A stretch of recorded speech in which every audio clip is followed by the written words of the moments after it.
RL Location Automobile. Pour toutes vos locations de voitures et utilitaires en Guadeloupe, faites appel à RL Location Automobile. Avec RL Location Automobile, réservez en toute tranquillité 7 jours sur 7, 24 heures sur 24. RL Location vous propose une large gamme de voitures et d'utilitaires au meilleur prix sur le site internet www.rl-location.com. RL Location, c'est aussi l'assistance et la livraison. Pour tout renseignement, contactez-nous au 0590 10 66 87. RL Location Automobile, la location en toute simplicité. Mayotte, actualité. Pour l'édition du jour, nous parlerons du suicide d'un policier, justice, manifestation du collectif Mayotte a soif, grève à la MDPH et nous finirons avec l'élection du nouveau président de la communauté de communes de Petite Terre. Mais tout d'abord, à la une de ce journal, l'image de Mayotte une nouvelle fois écornée en métropole. Et c'est la presse métropolitaine qui a récemment publié des articles sur l'histoire dramatique d'un policier qui a malheureusement mis fin à ses jours. Mais le problème est que le policier en question a été en poste à Mayotte pendant 4 ans. Or, l'histoire racontée en métropole est différente de la version mahoraise. La presse métropolitaine évoque une situation de harcèlement et de pression que le policier aurait subi à Mayotte, ce qui l'aurait poussé au suicide. Or, le policier était arrivé à Mayotte en 2018 avec sa famille pour un séjour de 4 ans. Il était affecté au poste sensible de gestion des armes et munitions. À la fin de son contrat de 4 ans en 2022, il a demandé une prolongation d'1 an qui lui a été accordée. C'est au début 2023 qu'il aurait dû quitter notre territoire. Mais début 2022, le fonctionnaire de police serait tombé malade à l'île de la Réunion où son épouse était affectée. Le couple aurait résilié le bail du logement de Mayotte sans prévenir l'administration. En décembre 2022, le policier aurait été condamné pour concussion par le tribunal de Mayotte. Une situation qui aurait compromis le projet de mutation pour rapprochement familial, les obligeant à rentrer en métropole. Donc à Mayotte, aucune situation de harcèlement n'avait été soulevée. En tout état de cause, 87 postes de psychologues seraient en cours de création pour écouter les souffrances, selon le ministre de l'Intérieur. En justice, Théophane Narayana, de nouveau devant le tribunal judiciaire de Mamoudzou pour des faits remontant à 2015. C'est avec d'autres prévenus que Théophane Narayana doit être jugé pour l'agression le 2 septembre 2015 de l'avocate du cabinet de Sylvie Sévin dans les couloirs de l'immeuble du cabinet par un groupe de 3 délinquants qui lui ont cassé le nez. Les 3 malfrats avaient été rapidement arrêtés suite à des témoignages puis placés en garde à vue et en détention préventive pendant 1 an à Magicavo. Les enquêtes auraient permis de découvrir des liens entre le chef de la bande des malfrats, Théophane Narayana, et l'avocat comorien Saïd Larifou. Le procès qui doit s'ouvrir devra établir les liens exacts entre tout ce beau monde. Le procureur cherchera à démontrer que l'agression visait en réalité Maître Sylvie Sévin, qui défendait les intérêts de Frédéric Dachery sur le terrain de la carrière de Kangani, et que l'opération aurait été commanditée par Théophane Narayana. Des promesses de sommes d'argent n'auraient pas été tenues à la hauteur de ce qui était convenu. Théophane Narayana, quant à lui, évoque un complot, et pour rappel, les faits se sont déroulés en 2015. Le malheureux Frédéric Dachery est décédé suite à une agression en 2016, et à noter que selon une autre version, l'avocate Maître Butet aurait été agressée par l'un de ses clients non satisfait de ses prestations. Le procès aujourd'hui pourrait être reporté pour la 3e fois pour un défaut dans les convocations cette fois-ci. Social pour la suite de ce journal avec la 3e manifestation du collectif Mayotte a soif.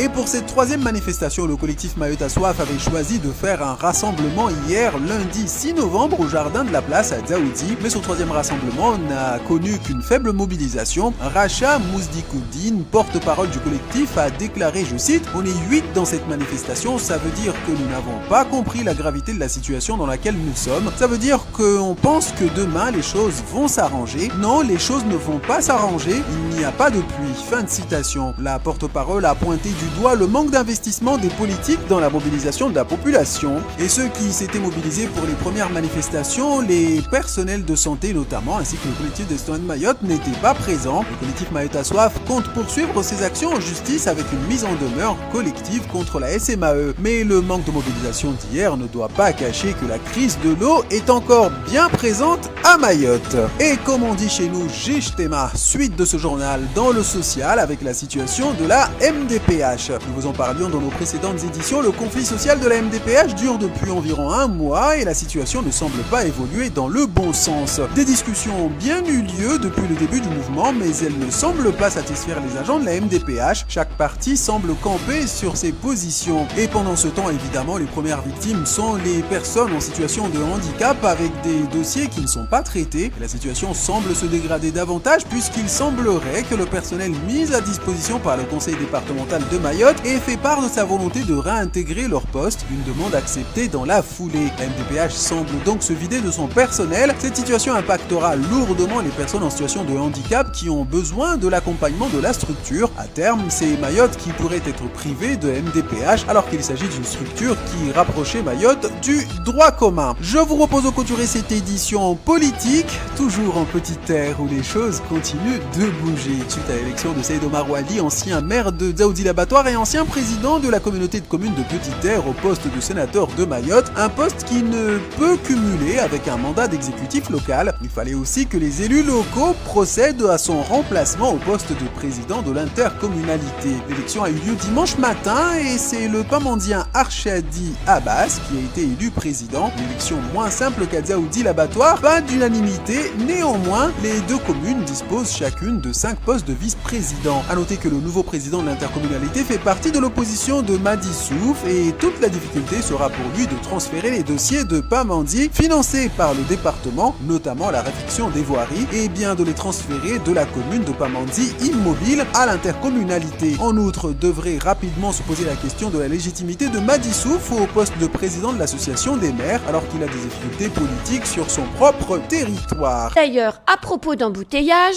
on va retrouver Yakidou Hamadi dans quelques minutes puisque on va ce matin assister en lien avec la gendarmerie à une fouille d'autocars enfin pas d'autocars mais en tout cas des jeunes qui sont dans les autocars pour montrer comment à la fois Transdev, le conseil départemental et la préfecture via la gendarmerie sécurisent les transports scolaires de nos enfants. Et en attendant, je voulais qu'on regarde cette photo qui a été faite hier matin en Petite Terre et qui montre le cauchemar quotidien des habitants de Petite Terre qui attendent pour prendre la barge. Et on le voit là, comment dirais-je, le bouchon remonte jusqu'à au-delà de l'école de voile et il est au fur et à mesure de la matinée, il a poussé jusqu'au four à chaud, comme tous les matins, hein, rien d'exceptionnel. Ce sont des gens qui sont en attente de prendre la barge pour aller en Petite Terre, en Grande Terre. Voilà, c'est l'enfer, hein, mais au même titre que ceux qui sont coincés dans les bouchons à Passamanti ou à Tsunzu ou ailleurs, hein, ou Congo, l'idée est absolument la même. Mais s'agissant de Petite Terre, je me disais qu'il y a de plus en plus de voitures à Mayotte, de plus en plus de voitures qui ont envie de faire la liaison entre la Grande et la Petite Terre. Madame, monsieur, est-ce qu'il ne serait pas le temps, enfin, de penser à un pont pour relier les deux îles qui permettrait aux voitures, aux camions de traverser quand bon leur semble et de maintenir la barge, mais pour les piétons, pour les vélos, les scooters, en tout cas pour les mobilités plus douces. Avant de répondre en fait à la question de s'il faut un pont ou pas, juste refaire un constat et dire en fait ce qui se passe en fait en Petite Terre. Il y a les travaux, on a le quai Balou qui est fermé et donc du coup on a le quai Issoufali qui est ouvert où on a les deux barges. Je vous en prie. Place au direct. Priorité au direct, mais on reviendra sur ce que vous vouliez dire juste après. Cassandra, on est avec Yakidou qui est en Petite Terre. Bonjour Yakidou, vous nous entendez ? Oui, bonjour Anne, bonjour tout le monde. Alors où êtes-vous là ? Expliquez-nous où vous êtes et ce qui va se passer. Actuellement, je suis sur la route du lycée de Pamandie. Oui. Aujourd'hui, la gendarmerie de Pamandie a organisé une contrôle de fouille des sacs des étudiants, des lycéens qui vont aller dans le lycée. C'est une opération que depuis il se fait très régulièrement. Donc aujourd'hui, on a voulu savoir comment ça se passe et quelles sont les armes susceptibles de trouver dans les sacs de nos lycéens. Et donc, les équipes sont en train de se rassembler. D'ici l'arrivée de la première bus, on va commencer déjà à vous montrer comment ça se passe. Ok, donc vous revenez vers nous quand le premier autocar arrive, Yakidou, c'est ça? Ah, bien sûr. Ok, alors à tout à l'heure. Cassandra, je reviens sur ce que vous nous disiez.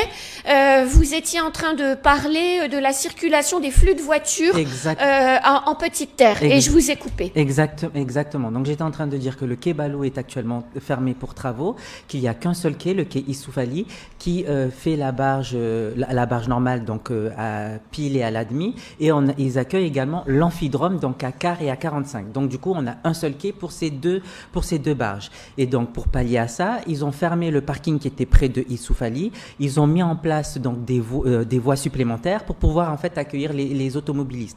Mais on a 2 files pour 2 barges, donc il y a déjà plus de personnes.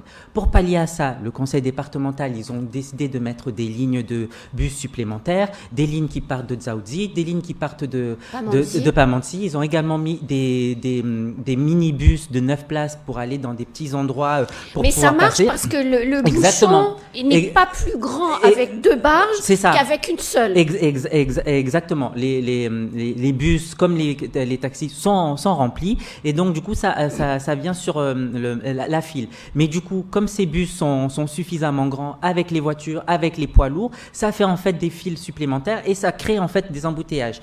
Il y a également les personnes qui ont pas forcément envie, qui ont pas adhéré en fait au fait de dire je vais laisser mon véhicule à la maison et prendre le bus et qui décident en fait de prendre le bus avec eux. Donc toute cette équation-là ne favorise pas et crée cet embouteillage. Et moi ce que j'avais envie de dire c'est que la communication qui a été faite par le département sur ce sujet, elle est minime parce qu'il y avait besoin de pouvoir informer en amont. Alors ça c'est ce qu'on dit souvent, mais le manque d'anticipation, le manque de communication en fait n'a pas forcément permis en fait de pouvoir réussir à fluidifier. Ils ont quand même mis des médiateurs hier, on l'a vu avec je crois Yakidou avec des médiateurs en fait devant la barge, mais c'est pas suffisant. Je pense qu'il faut des policiers municipaux qui assurent en fait la régulation, qui sensibilisent et quitte à verbaliser parce que du coup quand on arrive vers la zone, on ne comprend pas en fait ce qui se passe. Soit il y a des gens qui respectent et qui suivent